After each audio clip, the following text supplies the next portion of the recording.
லூக்கா எழுதிய நற்செய்தியிலிருந்து வாசகம். வாரத்தின் முதல் நாள். சீடர்கள் இருவர் எருசலேமிலிருந்து ஏறத்தாழ 11 கிலோமீட்டர் தொலைவில் உள்ள ஒரு ஊருக்கு சென்று கொண்டிருந்தனர். அவ்வூரின் பெயர் எம்மாவு. அவர்கள் நிகழ்ச்சிகள் அனைத்தையும் குறித்து ஒருவரோடொருவர் உரையாடிக்கொண்டே சென்றார்கள். இப்படி அவர்கள் உரையாடிக்கொண்டும் வினவிக்கொண்டும் சென்ற பொழுது இயேசு நெருங்கி வந்து அவர்களோடு நடந்து சென்றார். ஆனால் அவர் யார் என்று அறிந்து உணர முடியாதவாறு அவர்கள் கண்கள் மறைக்கப்பட்டிருந்தன. அவர்களை நோக்கி, வழி நெடுகிலும் நீங்கள் ஒருவரோடொருவர் பேசிக்கொண்டிருப்பது என்ன என்று கேட்டார். அவர்கள் முகவாட்டத்தோடு நின்றார்கள். அவர்களுள் கிளையப்பா என்னும் பெயருடைய ஒருவர் அவரிடம் மறுமொழியாக, ஜெருசலேமில் தங்கியிருப்பவர்கள் உமக்கு மட்டும்தான் இந்த நாட்களில் நிகழ்ந்தவை தெரியாதோ என்றார். அதற்கு அவர்களிடம் என்ன நிகழ்ந்தது என்று கேட்டார். அவர்கள் அவரிடம், நசரேத்து இயேசுவை பற்றித்தான் பேசுகிறோம். அவர் கடவுளுக்கும் மக்கள் எல்லோருக்கும் முன்பாக சொல்லிலும் செயலிலும் வல்ல இறைவாக்கராக திகழ்ந்தார். அவர் இஸ்ராயேலை மீட்கப் போகிறார் என்று நாங்கள் எதிர்பார்த்திருந்தோம். ஆனால் தலைமை குருக்களும் ஆட்சியாளர்களும் அவருக்கு மரண தண்டனை விதித்து சிலுவையில் அறைந்தார்கள். இவையெல்லாம் நிகழ்ந்து இன்றோடு 3 நாட்கள் ஆகின்றன. ஆனால் இன்று எங்களை சார்ந்த பெண்கள் சிலர் எங்களை மலைப்புக்குள்ளாக்கினர். அவர்கள் விடிய காலையில் கல்லறைக்கு சென்றார்கள். அவருடைய உடலை காணாது திரும்பி வந்து வானதூதர்களை கண்டதாகவும் இயேசு உயிரோடு இருக்கிறார் என்று அவர்கள் கூறியதாகவும் சொன்னார்கள். எங்களோடு இருந்தவர்கள் சிலரும் கல்லறைக்கு சென்று அந்த பெண்கள் சொல்லினாரே இருக்க கண்டனர். ஆனால் இயேசுவை காணவில்லை என்றார்கள். இயேசு அவர்கள் நோக்கி, அறிவீர்களே, இறைவாக்கில் வைத்த எல்லாவற்றையும் நம்ப இயலாத மந்த உள்ளத்தினரே, மெசியா தாம் மாட்சி மேடுவதற்கு முன் இத்துன்பங்களை பட வேண்டும் அல்லவா என்றார். மேலும் மோசே முதல் இறைவாக்கினர் வரை அனைவரின் நூல்களில் தம்மை குறித்து எழுதப்பட்ட யாவற்றையும் அவர்களுக்கு விளக்கினார். அவர்கள் தாங்கள் போக வேண்டிய ஊரை நெருங்கி வந்தார்கள். அவரோ அதற்கு அப்பால் போகின்றவர்களை போர் காட்டி கொண்டார். அவர்களிடம், எங்களோடு தங்கும், ஏனெனில் மாலை நேரம் ஆயிற்று, பொழுதும் போயிற்று என்று கூறி கட்டாயப்படுத்தி அவரை இணங்க வைத்தார்கள். அவர் அங்கு தங்குமாறு அவர்களோடு சென்றார். அவர்களோடு அவர் பந்தியில் அமர்ந்த பொழுது அப்பத்தை எடுத்து கடவுளை போற்றி பெற்று அவர்களை கொடுத்தார். அப்பொழுது அவர்கள் கண்கள் திறந்தன. அவர்களும் அவரை அடையாளம் கண்டு கொண்டார்கள். உடனே அவர் அவர்களிடமிருந்து மறைந்து போனார். அப்பொழுது அவர்கள் ஒருவரை ஒருவர் நோக்கி, வழியிலே அவர் நம்மோடு பேசி மறைந்து விளக்கும் பொழுது நம் உள்ளம் பற்றி எரியவில்லையா என்று பேசிக்கொண்டார்கள். அன்னமேல் அவர்கள் புறப்பட்டு ஜெருசலேமுக்கு திரும்பி போனார்கள். அங்கே 11 பேரும் அவர்களோடு இருந்தவர்களும் குழுமியிருக்க கண்டார்கள். அங்கிருந்தவர்கள், ஆண்டவர் உண்மையாகவே உயிருடன் எழுப்பப்பட்டார், அவர் சீமோனுக்கு தோற்றமளித்துள்ளார் என்று சொன்னார்கள். அவர்கள் வழியில் நிகழ்ந்தவற்றையும் அவர் அப்பத்தை பெற்று கொடுக்கும் பொழுது அவரை கண்டு கொண்டதையும் அங்கிருந்தவர்களுக்கு எடுத்துரைத்தார்கள். இது கிறிஸ்து வழங்கும் நற்செய்தி. மானே நொபிஸ்கும் டோமினி, எங்களோடு தங்கும் ஆண்டவரே. ஆண்டவன் இயேசுவில் பாந்தவர்களே, ரெஜினா ரைலி என்ற ஒரு தாய் இருந்தாள். அவளும் புனித மொனிக்காவை போல தன்னுடைய பிள்ளைகள் மனமாற்றம் பெற வேண்டும். அவருடைய விருப்பமெல்லாம் என்னுடைய பிள்ளைகள் கோவிலுக்கு வர வேண்டும், ஞாயிறு பூசைக்கு வர வேண்டும். இந்த பிள்ளைகள் வருவதில்லை. இவ்வாறு இருக்கிற பொழுது இந்த தாய் ஒவ்வொரு நாளும் மண்டாடி கொண்டு வருகின்றாள். இவ்வாறு மண்டாடி கொண்டு வருகின்ற வேளையிலே ஒரு நாள் ஞாயிறு திருப்பலிக்கு போயிருக்கிற பொழுது தனக்கு பின்னாலே தன் 2 பிள்ளைகளும் இருக்கிறதை பார்த்தாள். சரியான சந்தோஷமாக இருந்தது. அவளுக்கு அதை விட வாழ்க்கையிலே ஒன்றுமே தேவையில்லை. 2 பிள்ளைகளும் கோயிலுக்கு வந்து விட்டார்கள். அப்போ இளைய மகனிடம் தாய் கேட்கிறாள், நான் ஒவ்வொரு நாளும் உங்களுக்காக மண்டாடினேன், இப்போ நீங்கள் கோயிலுக்கு வர தோன்றுகிறீர்கள், என்ன நடந்தது என்று கேட்கிறாள். அப்பொழுது அந்த இளைமகன் சொல்லுகிறார், அம்மா, இது ஒரு ஆன்மீக அனுபவம். ஒரு நாள் நானும் என்னுடைய சகோதரனும் ஒரு சுற்றுலா போல் போய் கொண்டிருக்கிறோம், ரிலாக்ஸிங் டைம். அப்படி காரில் போய் கொண்டிருக்கிற பொழுது ஒரு வயோதிபரை கண்டோம். அப்போ சரியான மழை வெளியில். அந்த வேளையில் ஒரு வயோதிபர் ஒரு குடியையும் பிடிச்சு கொண்டு தள்ளாடி போய் கொண்டிருக்கிறார். அப்போ எங்களுக்கு பார்க்க ஒரு இரக்கம், இந்த வயோதிபர் இப்படி போய் கொண்டிருக்கான்னு போய் நிப்பாட்டி கேட்டோம், எங்கே போகிறீங்கன்ட்டு கேட்டோம். அவர் சொன்னால் நான் கோயிலுக்கு போகிறேன், இன்றைக்கு ஞாயிற்றுக்கிழமை கோயிலுக்கு போகிறேன், 3 கிலோமீட்டர் நடந்தால் இந்த கோயிலுக்கு நான் போக வேண்டும். அவர் தள்ளாடி மழையில் இந்த குடியையும் பிடிச்சி கொண்டு போய் கொண்டிருக்கிறார். அப்போ எங்களுக்கு ஒரு மாறி இருந்துச்சு. அவரை சொன்னோம், நீங்கள் கார்டு இருங்கோ, நான் உங்களோட கோயில் ஒன்றே விடுறோம். அப்படியே 3 கிலோமீட்டர் ஓடி அந்த கோயிலுக்கு முன்னாலே கொண்டு அந்த முதியவரை இறக்கிய பொழுது கொஞ்சம் நடுங்கி கொண்டிருந்தார், தள்ளாடி கொண்டிருந்தார். எங்களுக்குள்ள ஒரு இரக்கம், இந்த பூசை முடிய நின்று இவரை கொண்டு போய் அந்த வீட்டை விட்டு போகணுமென்ற ஒரு யோசனை எங்களுக்குள்ள வந்தது.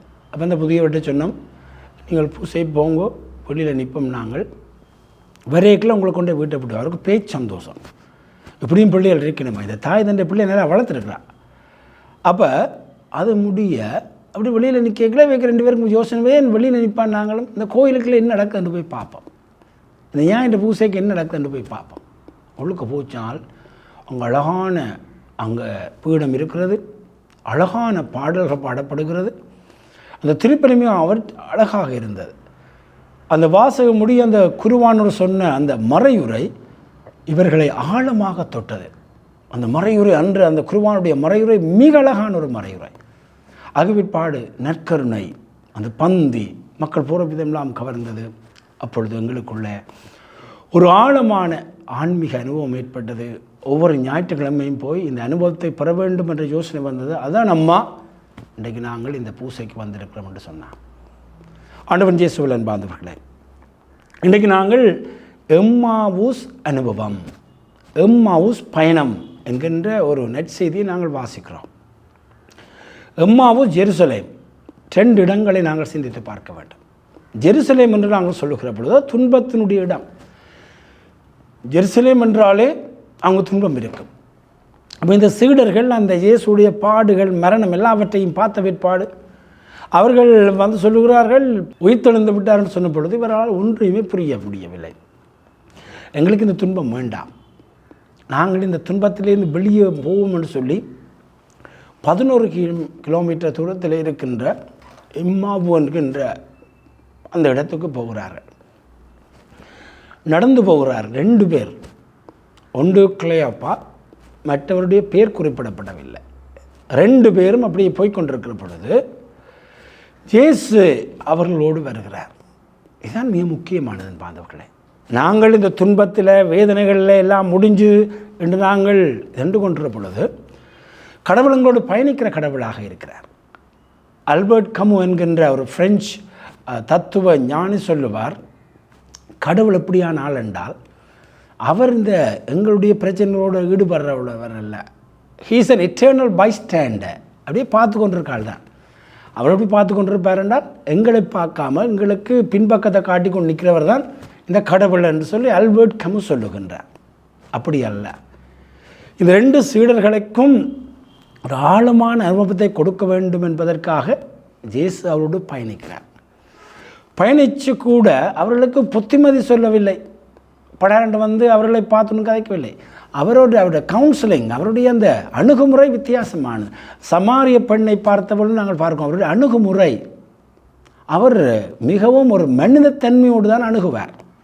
அப்போ அவர் அங்கே வந்து அவளை பார்த்து இவெல்லாம் சரியாக காய்ச்சி கொண்டு போய் நாங்கள் இயேசு இருந்தார், அப்படி செய்தார், இப்படி காய்ச்சி கொண்டு போகிற பொழுது என்ன நீங்கள் காய்ச்சி கொண்டு வாரீங்கள் என்று ஒரு சாதாரண கேள்வியை கேட்குறார். அது ஒரு இயல் கேள்வி அல்ல, அது ஒரு பெரிய விஞ்ஞான கேள்வி அல்ல. என்ன காய்ச்சி கொண்டு வாரீங்கள் உங்கள் 2 பேருக்குள்ள?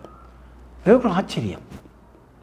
இந்த நாட்களிலே இந்த இடத்திலே நடக்கிற ஒன்றையும் நீர்தான் அறியாதவரோ என்று கேட்குற பொழுது என்ன நடந்தது என்று சொல்லும் பொழுது அவர்கள் தொடக்கத்திலிருந்து சொல்கிறார்கள், ஜேசு வந்தார், ஜேசு அறிவித்தார், ஜேசு போதித்தார், பல வல்ல செயல்களை செய்தார், அவர் எங்களுக்கு விடுதலை தருவார்னு பார்த்தோம். இந்த போல் அவர் செத்து போனார், இந்த போல் பொங்கல் வந்து சொல்கிறார், உயிர்த்தெழுந்தார், ஒன்றுமே புரியவில்லை என்று சொன்ன பொழுது ஜேசு சொல்லுகிற வார்த்தைகள் மிக முக்கியமானது. அறிவிலிகளே, மந்த புத்தி உள்ளவர்களே, அறிவிலிகளை எங்களோட வாழ்க்கையில் கூட நாங்கள் ஒரு அறிவிலிகளாக, மந்த புத்தி உள்ளவர்களாக, ஆண்டவருடைய ஞானத்தை புரிந்து கொள்ள முடியாதவர்களாக நாங்களும் இருக்கிறோம் என்று சொல்லி போட்டு அவர் என்ன செய்கிறாருன்னு சொன்னால், அங்கே யாருங்க புத்திமதி சொல்லல. அங்கே பழைய ஏற்பாட்டில் இருந்து இயேசுவை பற்றிய எல்லா வசனங்களையும் நாங்கள் வளமையில் வாசிப்போம். எசாயா வாக்கினர் அப்படி சொன்னார், இப்படி சொன்னார், எல்லாவற்றையும் பார்த்து அவர் சொல்லுகிறார், இயேசு பாடுபட்டுத்தான் மீட்பை கொண்டு வர வேண்டும் என்று சொல்லி அவர்கள் பேசி கொண்டிருக்கப்படுவது அன்பார்ந்தவர்களே, வேதாகம் சொல்லுகிறது அவருடைய அந்த இதயங்கள் பற்றி எறிந்தன, உள்ளங்கள் பற்றி எறிந்தன. இந்த பற்றி எறிகின்ற அந்த வார்த்தையை எங்களுடைய மனதிலே நாங்கள் வச்சுக்கொள்ளணும். பற்றி எறிந்தன அந்த வார்த்தைகளை கேட்டுக்கொண்டிருக்கிற பொழுது, அந்த இயேசு பேசி கொண்டிருக்கிற பொழுது அவருக்குள்ளே ஒரு தீ பற்றி எறிகிறது. அதைத்தான் நாங்கள் இறை வார்த்தையிலே இயேசுவை காணுகிறோம். இந்த எங்களுடைய புனித 2ஆம் ஜான் பால் சொல்லுகிறார், இந்த அழகான எம்மாவுஸ் தான் ஒரு பூசை. நாங்கள் ஒவ்வொரு முறையும் ஒரு பூசைக்களை கேட்க எருசலேமிலிருந்து வார மாதிரி தான் கோயிலுக்குள்ளே வருகிறோம். எங்கள் எல்லாருக்குமே பிரச்சனை, எல்லாருக்குமே சோகம், ஒவ்வொருத்தருக்கும் எத்தனையோ கஷ்டங்கள். நாங்கள் வந்து அந்த அந்த கோயில்களை இருக்கைகளை நாங்கள் இந்த எம்மாவுஸில் போன ஆக்களை மாதிரி தான். அந்த வேளையிலே தான் ஆண்டவர் அந்த திருப்பலியிலே முதலாவது அந்த பீடத்திலே, அந்த முதலாவது இடத்திலே எங்களுக்கு இறை வார்த்தையை சொல்கிறார், வாசிக்கிற பொழுது எங்கள் உள்ளங்கள் பற்றி அறிகின்றன. ஆகவே தான் திருத்தந்தை பிரான்சிஸ் சொல்லுகிறார், இந்த மறையுரை முக்கியமானது. திருத்தந்தை 2ஆம் ஜான் பால் சொல்லுகிறார், மக்களை இந்த முதலாவது அந்த மேசையிலே நீங்கள் மக்களை ஆயத்தப்படுத்த விட்டால் 2வது மேசைக்கு போக முடியாது. திருப்பலி 2 மேசைகள் இருக்கின்ற, ஒன்று வார்த்தை, 2வது நற்கருணை.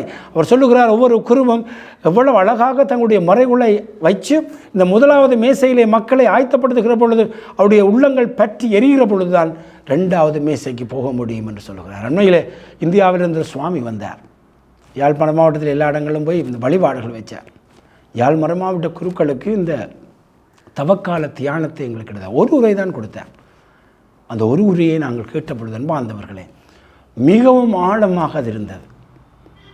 இந்த எம்மாவுஸ் அனுபவம் மாதிரி குருக்களாக எங்களுடைய வாழ்க்கையிலே கூட அது பற்றி எறிகின்ற அனுபவத்தை நாங்கள் பெற்றுக்கொண்டோம். ஒரு குருவனுடைய அழகான ஒரு மறையுரை. ஆகவேதான் இயேசு வேதாமத்தை விளங்குகிற பொழுது அவருடைய உள்ளம் பற்றி எறிகிறார். அப்படி போய்கொண்டிருக்கிற பொழுது அவருடைய எம்மாவை வந்து சேர்ந்துட்டார்கள்.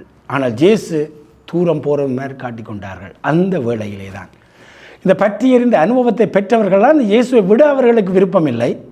அவர்கள் ஒரு அழகான மந்திரத்தை சொல்லுகிறார்கள், ஆண்டவரே எங்களோடு தங்கும், ஏனெனில் மாலை நேரம் ஆகிவிட்டது, பொழுதும் போய்விட்டது. இந்த வார்த்தைகளைத்தான் புனித ஜான் பால் தன்னுடைய அந்த அப்போஸ்தலர் கடிதத்துக்கு தலைப்பாக போடுகிறார்.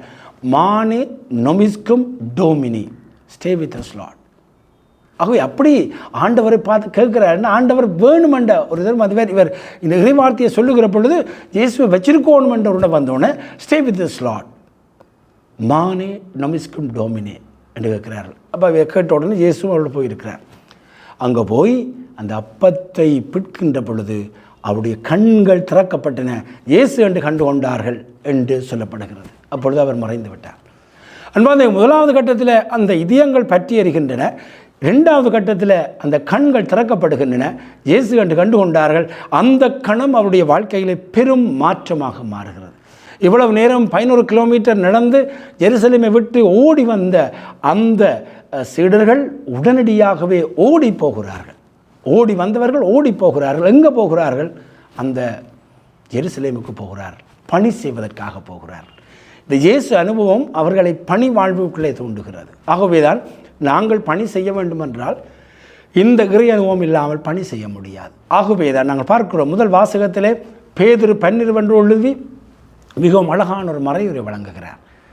அவர் விளங்கப்படுத்துகிறார், என்ன நடந்தென்று விளங்கப்படுத்துகிறார். தங்களுடைய வாழ்க்கையிலே தலை சிறந்த பணியாளர்களாக அவர்கள் மாறுகிறார்கள் என்றால் இந்த இயேசு அனுபவம். இந்த இயேசு அனுபவம் எந்த அளவுக்கு எங்களுடைய வாழ்க்கைக்குள்ளே வருகிற பொழுதோ அப்பளவுக்குத்தான் நாங்களும் பணி செய்ய முடியும். ஆகவே என்பாந்தவர்களை இந்த ஞாயிற்றுக்கிழமை நாங்கள் இந்த எம்மாவுஸ் பாதையிலே நடந்த நிகழ்ச்சியை திரும்ப திரும்ப வாசிக்கணும். மிக மிக அழகான ஒரு பகுதி இந்த இயேசுடைய உயிர்ப்புக்கு பிற்பாடு போன எம்மாவுஸ் பயணம். நாங்களும் இந்த எம்மாவுஸ் பயணத்திலே தான் ஈடுபட்டு கொண்டிருக்கிறோம். நாங்கள் ஒவ்வொரு முறையும் இந்த எம்மாவுஸ் பயணத்திலே எங்களுக்கு எத்தனையோ மனமடிவுகள், எத்தனையோ துயரங்கள், புரிந்து கொள்ள முடியாத தன்மைகள், ஏக்கங்கள், மனமடிவுகள் மத்தியிலே நாங்கள் இருக்கின்ற பொழுது அங்கே ஆலயத்துக்குள்ளே போய் ஒரு திருப்பல்லே பங்கு பெற்றுகின்ற பொழுது அந்த இறை வார்த்தை சொல்லுகிறது, இந்த துன்பங்களிலே உனக்கு ஒரு அர்த்தம் இருக்கிறது. அதாவது இயேசு பாடுகள் மரணங்களில் அர்த்தம் இருக்கிறது என்று அங்கே சொன்னது போல குருவானுடைய மறைவுரைகள் எங்களுடைய வாழ்க்கையிலே புதிய கண்ணோட்டத்தை தருகின்ற பொழுது எங்களுடைய உள்ளங்கள் பற்றி எறிகின்றன. ஆகவே தான் குருக்களுடைய மறைவுகளும் அப்படி இருக்க வேண்டும். திருத்தந்தை பிரான்ஸ் சொல்லுகிறார், ஒவ்வொரு குருவும் தன்னுடைய மறைவுரை அழகாக ஆயத்தப்படுத்த வேண்டும். ஆயத்தப்படுத்தாவிட்டால் திருப்பலியில் 2ஆம் கட்டத்துக்குள்ளே போக முடியாது. ஆகவே 2ஆம் கட்டத்துக்குள்ளே நாங்கள் இயேசுவை காணுகிற பொழுது எங்களுடைய இதயங்கள் பற்றி எறிவது மாத்திரமல்ல, கண்கள் திறக்கப்படுகின்றன. ஆகவே அன்பார்ந்தவர்களே, இன்றைக்கு நாங்கள் ஆண்டவருக்கு நன்றி சொல்லுவோம். எங்களுக்கு தருகின்ற இந்த திருப்பலியை விட எங்களுடைய வாழ்க்கையிலே மிகப்பெரிய சொத்து இருக்க முடியாது. பூசை பலி போல் பாக்கிய செல்வம் புவியில் இல்லையே. புவி நிறைய பொன் தந்தாலும் அதுக்கு ஈடு இல்லையே. ஒவ்வொரு முறையும் இந்த மாதா தொலைக்காட்சியில் நான் அந்த பூசையை பார்க்க விரும்புகிறேன். நான் பூசையை பார்க்க இருக்கிற அந்த ஒரு மொபைலில் பார்க்குற பொழுது அந்த மறைவுரைகளை கேட்க எனக்கு விருப்பமாக நான் அதை கேட்க விரும்புகிற பொழுது முதலாவது அந்த பூசைக்கு முதல் ஒரு அழகான பாடலை போடுவார்கள். பூசை பலி போல் பாக்கிய செல்வம் பூமியில் இல்லையே. அதை விட ஒரு செல்வம் இருக்க முடியாது. புவி நிறைய பொன் தந்தால் முதலோதில் எல்லா பொன்னையும் தந்தால் கூட அதற்கு ஈடு இணை இல்லை. அதைத்தான் இன்றைய வாசகங்கள் நமக்கு வெளிப்படுத்துகின்ற. ஒவ்வொரு திருப்பலியும் ஒரு எம்மாவுஸ் அனுபவம். நாங்கள் கோயிலுக்குள்ளே வருகிற பொழுது மிக கடினமாக கவலைகளோடு சோர்வோடு வருகின்ற பொழுது அங்கே அந்த வார்த்தையும் நற்கருணையும் எங்களுடைய வாழ்க்கைக்குள்ளே வருகின்ற பொழுது மீண்டும் நாங்கள் மகிழ்ச்சியோடு எங்களுடைய வீடுகளுக்கு சென்று எங்களுடைய வாழ்க்கை நடத்தி கொண்டிருக்கிறோம். ஆகவே அன்பார்ந்தவர்களே, இன்றைக்கு நாங்கள் ஆழமாக சிந்தித்து வார்த்தையிலும் நற்கருணையிலும் இயேசு பேசுகிறார், எங்களோடு இருக்கிறார் என்பதை உணர்ந்து எங்களுடைய திருப்பலியை நாங்கள் ஒரு பெரிய பாக்கிய செல்வமாக எடுப்போம். ஞாயிறு திருப்பலியை கடன் திருநாளாக செல்வோம். எந்தெந்த நாட்களெல்லாம் இந்த திருப்பலி எங்களுக்கு காண கிடைக்கிறதோ அந்த நாட்களில் கோயிலுக்கு போவோம். ஒவ்வொரு முறை வார்த்தையை வருகிற பொழுது எங்களுடைய அந்த உள்ளங்களை பற்றிய செய்வோம். அந்த நற்கருணை இதோ என்னுடைய உடல் என்று சொல்லுகிற பொழுது எங்களுடைய இதயங்கள் கண்கள் திறக்கப்படுகின்றன. அவ்வாறு திறக்கிற பொழுது வாழ்க்கையிலே ஒரு புதிய வாழ்வை கண்டடைவோம். இந்த தொடக்கத்தில் நான் சொன்னது போல அந்த தாய் எத்தனையோ ஆண்டுகளாக தங்களுடைய பிள்ளைகளுக்காக செவித்தார். ஆனால் ஒரு முறை அந்த வயோதிபரூடாக அந்த கோவிலுக்கு சென்றது அவருடைய வாழ்க்கையை மாற்றியது ஒரு திருப்பலி. நாங்கள் காணுகின்ற எல்லா திருப்பலிகளும் எவ்வளவுக்கு எங்களை மாற்ற முடியும், எங்கள் எவ்வளவுக்கு ஒரு பெரிய பணியாளராக மாற்ற முடியும், அந்த அருளை தர வேண்டும் என்று தொடர்ந்தும் இன்றைய திருப்பலியில் ஆண்டவர் நோக்கி மன்றாடுவோம். ஆமேன்.